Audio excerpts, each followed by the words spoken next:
sehingga akan menghidupi Anda. Oke. Bahwasanya tato itu akan kembali memberikan kepada Anda suatu kepuasan yang Anda inginkan.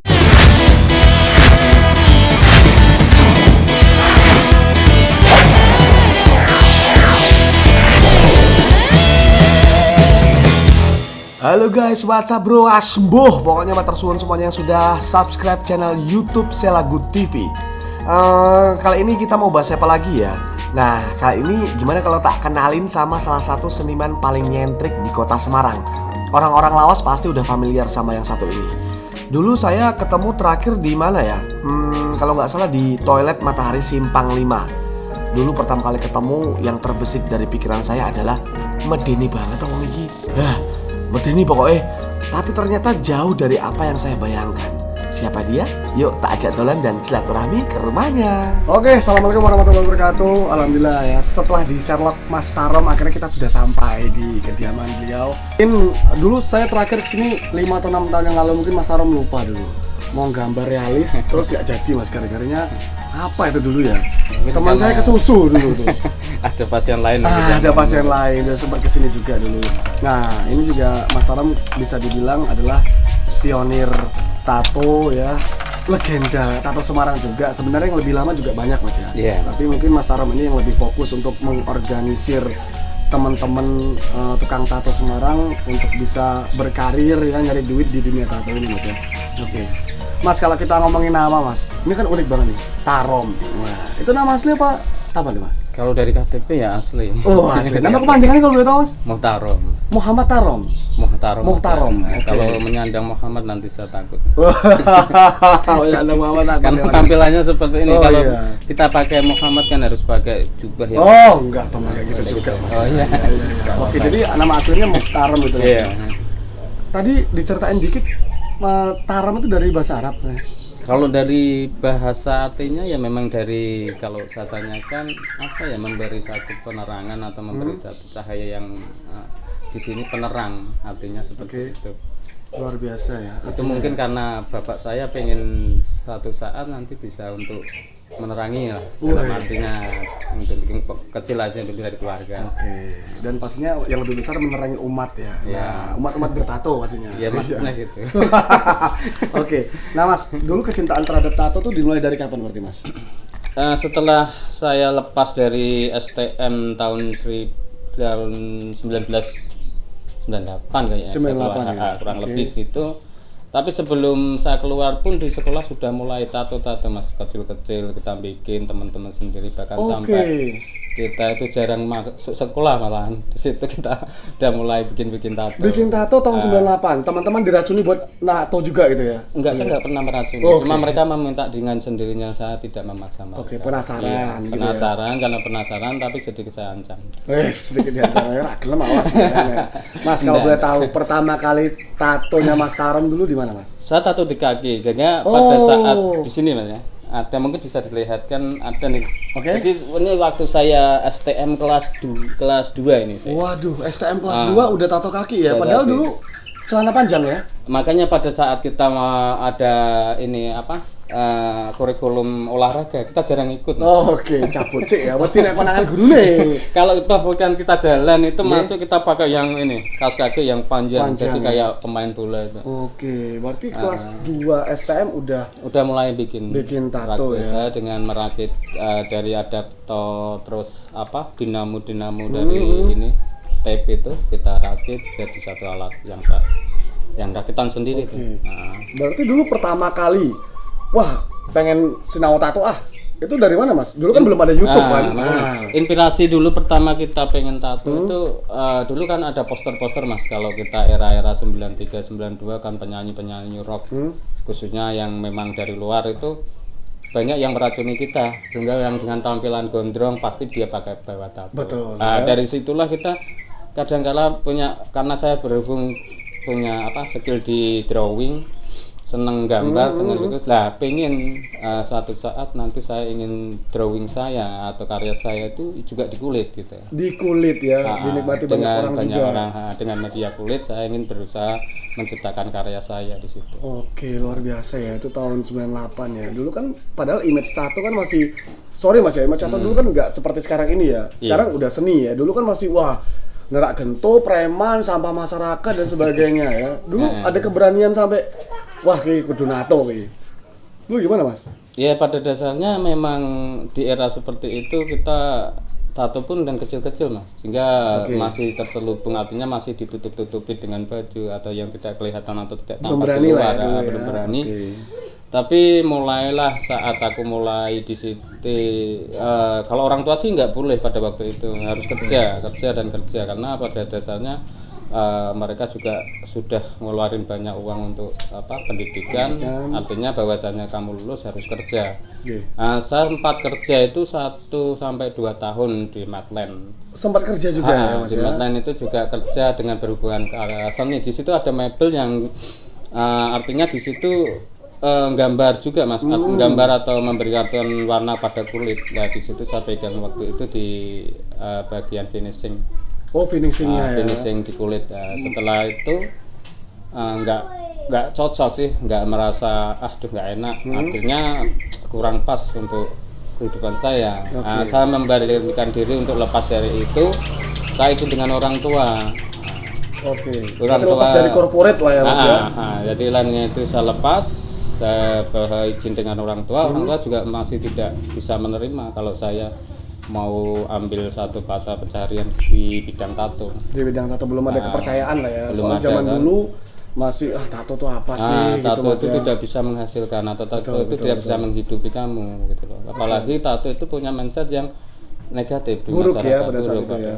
Nah itu mulai berarti pertama kali untuk melepaskan diri dari wah aku gak cocok nih kerja neng korporat yang perusahaan ya. Akhirnya betul-betul fokus mencoba profesional untuk menjadi seorang tukang tato. Itu berarti tahun berapa Mas? Akhir dari 98 saya itu lulus itu kan sudah mulai kerja-kerja tapi hanya sistem kontrak, dan mulai 98 akhir itu saya untuk memberanikan diri untuk izin kepada ibu. Pada waktu itu memang sengaja saya untuk tato memang di muka Mas. Nah ini penasaran ya. Kalau orang lihat Mas Tarom packagingnya kan langsung wah tuh ini dengan tato di wajah. Pertama kali tato di wajah dulu tahun berapa berarti Mas? Mungkin masuk 99. Waduh. Karena pada waktu 99 ya. Orang masih ngumpet-ngumpetin tato di badan, ini Mas Tarom udah di muka. Di muka itu kan bertahap. Artinya bahwasanya aku harus dapat izin dulu pada orang tua, khususnya ibu ya, karena dia yang melahirkan.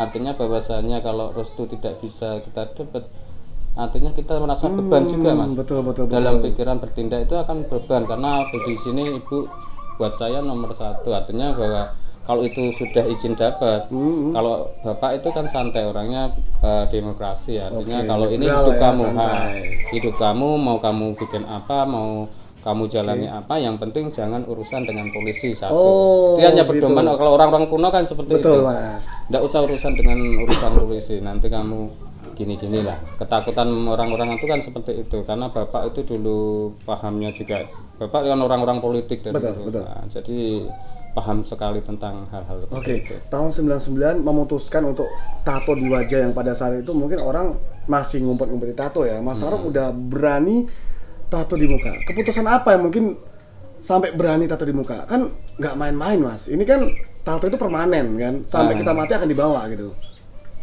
Itu kadang gini Mas, saya punya satu kehidupan yang apa yang saya impikan, apa yang saya, ya orang bisa dikatakan kata-kata itu adalah doa, atau doa itu akan menjadi suatu kenyataan. Itu berandai atau angan-angan atau impian ya, yang nantinya suatu saat akan ke arah itu. Itu dulu saya waktu menginjak SMP akhir itu kan sudah saat lihat-lihat seperti gambar itu sudah ada rasa senang Mas di batin, di hati itu udah ada rasa senang, sehingga ke arah apapun, misalkan saya ini contoh belum tato Mas, saya pengen suatu dulu itu punya satu robot.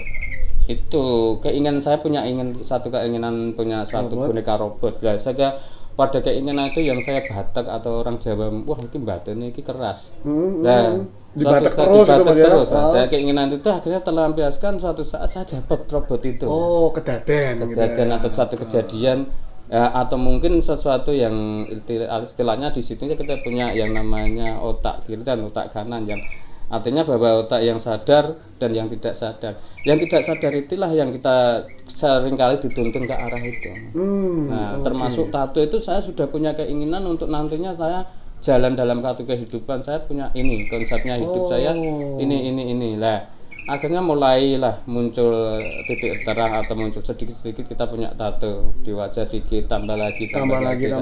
Tapi gambaran itu sudah jauh belakang dulu saya sudah dipikirkan istilahnya udah jadi goal hidup ya Mas ya. Goal hidup sudah gambaran di pikiran kita itu seperti itu. Oke, jadi dari dulu di Batak terus wah kudu tatonan misalnya semuka gitu kan. Oke, tapi kalau kita ngomongin dengan kondisi yang sekarang tato di muka, mungkin kita lihat faktor lingkungan lah Mas ya. Faktor lingkungan, oke, orang tua nyantai, bapak tadi, ibu juga dapat restu, dapat ridho gitu kan. Lingkungan dan sebagainya, apakah tato di wajah ini membawa beban sendiri buat Mas Aram? Kalau beban itu ada, cuma gini, salah kuncinya kan gini Mas. Pada saat saya untuk memutuskan memilih satu seperti jalan hidup saya harus bertato seperti itu. Jadi dengan resiko apapun saya untuk berusaha menerima. Artinya bahwasanya tak bikin orang Jawa itu rai gedek atau cuek. Sebabnya mereka hanya tahu kan segala sesuatu itu bagi saya adalah suatu tindakan perbuatan. Kalau kita itu melakukan sesuatu tindakan perbuatan perkataan yang baik, itu akan dibaca dengan baik hasilnya. Itu karena ada karma kan, kalau kita bahasa orang Buddha itu apa yang kita lakukan akan menuai. Nah itu saya itu pegang prinsip seperti itu. Jadi kalau saya itu percaya atas adanya dosa, karma, dharma, atau nanti yang namanya ini istilahnya nanti ngunduh uwai pakarti dalam bahasa sisi orang Jawa, seperti itu saya selalu percaya dan pegang seperti itu Mas. Yang penting pertama kali yang saya bisa berjalan untuk lancar itu ya sedikit banyak harus dapat restu orang tua. Berarti memang ridho orang tua itu nomor satu Mas ya, untuk seorang Aram sendiri. Iya, itu benar. Oke, mungkin gini Mas, dalam tingkatan religi sendiri Mas ya, apakah ada mungkin unsur tato ini kedekatan dengan Tuhan? Mas Aram ada menganggap hal seperti itu nggak sih? Sebenarnya gini, kalau itu mungkin dari simbol-simbol atau dari petatuan yang mereka mungkin kan ini kan suatu Mas budaya atau mereka suatu terapkan sistem atau suatu pemikiran yang di situ untuk mengarah ke situ.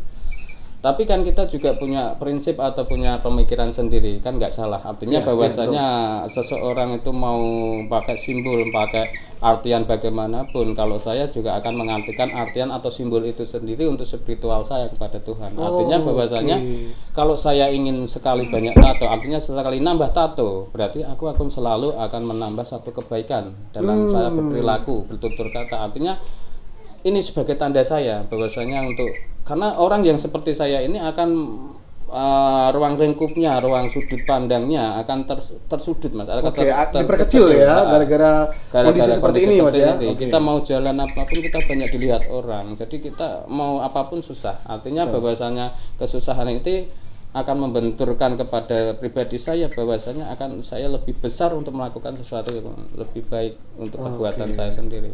Oke, sebelumnya matur suwun Mas Aram, kopinya. Wah, ini di traktor kopi semua. Memang sangat nyaman di saungnya Mas Aram ini ya. Kita lanjutin tadi Mas ya, seputar karir bertato ya. Jadi teman-teman di Semarang pun itu banyak ya yang hijrah ke Bali, ke luar negeri bahkan ya. Kalau Mas Aram sendiri tetap bertahan di Semarang, kenapa Mas? Padahal dengan packaging kayak gini, wah itu pasti dicari bule ya. Apalagi kata Mas Aram tadi cerita, ternyata hand tapping kayak gini tuh penikmatnya malah bule, gitu Mas ya. Kenapa Mas Aram lebih milih? Kalau di bule itu orang-orang luar di sana kan kalau dengan mesin itu sudah biasa. Artinya kalau memang mereka itu tiap kali buka mata atau mau bertato itu pakai dengan mesin itu sudah biasa. Artinya dia datang ke luar itu pengen sesuatu yang beda atau sesuatu yang lain bagi dia. Di sana nggak ada hand tapping gini mas ya? Ya ada, cuma kadang-kala kan mereka cari Sensasi, sensasi antar suku. Artinya seperti orang New Zealand, Maori, suku Maori, Polinesia, mereka juga berlomba-lomba mencari tanda tangan atau mencari satu merchandise satu seperti itu. Oke, jadi seperti itu. Jadi memang sensasi yang dicari orang-orang luar ya. Mas mungkin cerita dikit mas, pernah mengalami hal apa nih mas dalam mentato orang mungkin hal-hal ya duka lah. Kalau kita ngomongin suka duka, sukanya lebih banyak nih kalau Mas Taram kayaknya nih daripada dukanya nih. Imbang kayak ya. Imbang, ya. Artinya Oke. untuk arah kesininya imbang. Kalau mungkin teman-teman banyak sukanya karena suka di artinya di sini tuh apa yang dari keringat mereka mulai berjuang untuk anak istri yang sudah punya keluarga di Bali. Dengan sekarang mereka itu bisa beli A, beli B, beli C itu karena benar-benar tato itu akhirnya bisa membuka mata orang-orang bahwasanya dengan pekerjaan seperti ini tuh ya juga layak. Artinya bahwasanya tidak beda dengan orang yang lain. Banyak teman kita yang punya mobil, punya rumah, bahkan punya motor tunggangan yang mugi itu banyak. Itu tato naik muge ya banyak mas ya. Oke, jadi jangan dianggap remeh ya sekarang ya. Karir seorang tukang tato itu juga nggak main-main ya. Oke, mas kita ngomongin harga dikit mas. Sekarang untuk tato ya. Yeah. Udah lama nggak update juga ya. Kalau tato zaman sekarang tuh dihitung dari per apanya gitu mas. Kalau tato sekarang mungkin kalau di Bali itu masih per senti ya. Atau bisa langsung aja kita per gambar. Artinya bahwa mereka patok harga sekian-sekian itu berdasarkan dari material yang memang sudah mahal. Oke. Sterilisasinya yang harus SOP-nya juga harus menunjang di situ, tergantung itu. Oke, berarti kalau ke Mas Taram lebih enak, Mas aku punya gambar gini Mas, paling improve dikit lah ya, pengen tangan ini full gitu. Kalau di mungkin kisaran di luar Bali ya, mungkin kalau di daerah-daerah ini trouble itu banyak sekali mas. Artinya bahwasanya antar tukang tato di sini juga akan bingung menetapkan harga. Bahkan pasien sendiri di sini tuh mau nato juga enak-enakan pasang, dia yang bikin tarif akhirnya, bukan kita yang pasang tarif, karena dia selalu wah sekian ya. Mas duitnya sama ini gitu mas ya. Pada akhirnya gitu mas ya. Ketika tukang tato menawarkan warga jutaan, waduh mas lah nek 300 untuk opo mungkin andeng-andeng kan 300 mungkin ngono mungkin ya. Oh gitu ya. Jadi pada akhirnya kalau di Semarang sendiri lebih ngikut budgetnya si pasien mas ya. Ikut budgetnya pasien, kita relatif aja lah. Artinya kalau memang kita mau yang harga tinggi ya mungkin kita akan juga ngikuti, artinya bahwasanya tempat harus bagaimana, attitude-nya harus bagaimana, SOP-nya harus bagaimana, sehingga kita bisa memberitahukan kepada mereka bahwasanya ini loh yang memang saya pekerjakan dan layak untuk Anda nikmati, dan saya harus dapat kembaliannya seperti ini yang sesuai dengan apa yang bisa keluarkan kepada Anda. Karena karya itu tadi mas ya. Oke, nah kita kalau ngomongin Mas Taram, ternyata kerjaan Mas Taram itu selain dia tukang tato, terus custom bikin alat-alat sendiri, ini semuanya yang bikin Mas Taram ya? Iya, custom saya handmade sendiri. Yang cuma artinya buat di sini seperti ini kan tidak harus saya pakai dengan di sini. Ini hand poking atau hand tapping. Kalau ini hand tapping artinya bahwa kita pakai pemukul untuk cara kerjanya, kita pukul ya. Kebanyakan kita kalau dari sudut pandang kita, dari orang kita Indonesia itu berarti dari arahnya ke Mentawai atau Kalimantan atau mungkin gitu mas ya. Saya juga mengadopsi dari budaya mereka, cuma saya custom lagi supaya elastis atau lebih fleksibel di sini. Artinya untuk kita pengerjaan akan lebih mudah, meringankan saya untuk melakukan satu karya. Kalau di Kalimantan kita tahu NTP-nya cuma melulu gini ya. Ternyata Mas Tarom dia bikin alat, yang ada pernya katanya tadi mas ya. Sorry mas ya. Nah, ini apa nih mas? Ini alat bambu. Alat bambu ini kita bisa lihat di kebudayaan orang Thailand, orang Nepal itu pakai bambu. Cuma bambunya di sana dia pakainya itu hanya seperti tebori juga, dia pakai tusuk ini. Pakai tusuk ini bisa. Cuma saya juga ini pakai tusuk, cuma di sini tuh saya pakai per, sehingga di sini elastis, kemudian akan kembali. Oh gitu. Dan ini yang nyiptain juga Mas Tarom sendiri ya? Ada temen juga itu. Oke. Waktu itu saya ngasih tahu lah, saya juga belajar dari teman juga. Dari teman juga Mas ya. Ini luar biasa nih ya. Dari teman tuh dulu pernah singgah di Nepal berapa tahun Mas, dia tuh di sana dia sebagai ini Mas, dari candi-candi yang rusak dia sebagai untuk Arsitek, yang untuk arsitek candi. Oh, Ya. oke. Dia juga nato juga di sana, temen. Oke, tukang tato juga Mas ya. Mas selain bikin gini katanya Mas Tarom ini adalah seorang pawang hujan juga Mas ya. Kalau pawang itu kita kan punya yang namanya perguruan. Artinya kita punya satu kelompok dalam bahasa, kalau kita di agama ya agama kita mungkin agama kejawen. Artinya bahwa kita punya ruang sendiri di situ kita kejawen. Nah, kejawen itu kita punya yang namanya guru. Nah, kita sebagai murid di situ. Nah, tidak lain juga di situ ada salah satu materi pendidikan cara mengolah rasa, Betul. indera keenam, kebatinan, sehingga pada saat seperti itu nanti bisa orang itu bisa melihat sesuatu yang tidak tampak, bisa gaib, bahkan bisa tadi seputar pawang hujan. Lah kebetulan Ada kurikulumnya sendiri ada lah ya. kurikulumnya sendiri Istimewa. seperti Kurikulum itu. pawang hujan loh ya. Nah, Oke. jadi pada saat kenapa kok lama kita tidak pernah hengkang dari Semarang? Karena kita juga ikut aturan, orang Islam bisa mengatakan itu syariat. Kita tuh syariatnya masih di sini. Artinya bahwa kita mau lepas ke sana itu masih ada ikatan, sehingga kita berjalan itu menurut aturan, sehingga tidak bisa kita jalan semau sendiri. Jadi selain ridho orang tua tadi, ternyata juga ada leluhur yang mengatakan Mas Tarom harus tetap di sini. Di Jogja Semarang. Artinya seperti itu juga. Nah, kalau jaga enggak, artinya apa yang kita lakukan itu tadi kita memang konsletingnya atau kita paling sharingnya itu dengan leluhur. Dengan leluhur ya. Oke, Mas yang terakhir Mas sebelum kita bisa buat teman-teman di rumah mungkin yang menyaksikan channel ini, mungkin apa sih Mas yang mau disampaikan seputar campaign tato sendiri ya, agar ya sampai dengan sekarang ini kan kita banyak tahu ya anak-anak zaman sekarang milenial gitu kan, wow tato itu sudah menjadi seni ya, untuk mengubah paradigma tato sendiri ya. Yang kita tahu di mana Mas Tarom aja tahun 99 udah tato di wajah gitu kan. Mungkin apa yang mau disampaikan ke teman-teman gitu Mas?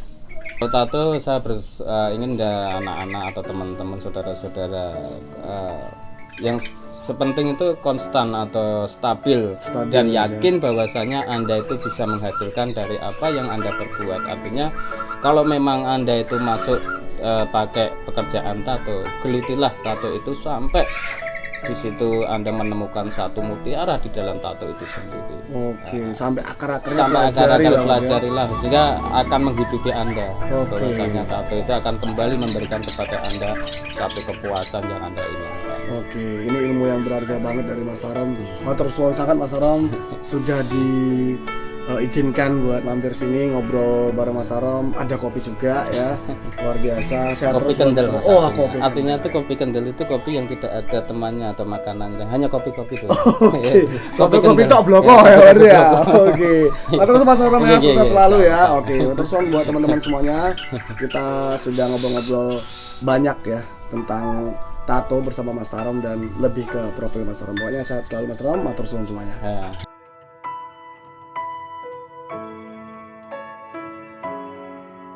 Tarom, matur suwun sekali lagi Mas Tarom atas keramahannya. Dan satu lagi mungkin yang bisa diambil dari Mas Tarom adalah beliau sangat menghargai dan setiap langkahnya harus dapat restu dari ibu dan ibu. Waduh, luar biasa. Jangan lupa loh buat kalian yang mau bikin tato, sekali lagi dari etnik sampai realis itu bisa langsung ke Mas Tarom ya. Tempatnya ada di daerah Manyaran, Kota Semarang. Selengkapnya ada di deskripsi saya di bawah ini ya. Nah, suwun Mas Tarom, maaf ini ada sedikit kenang-kenangan dari truk Semarang. Promo dulu toh ya. Doakan ya lur, semoga saya selalu bisa konsisten mengangkat aset-aset Kota Semarang. Saya pamit, assalamualaikum.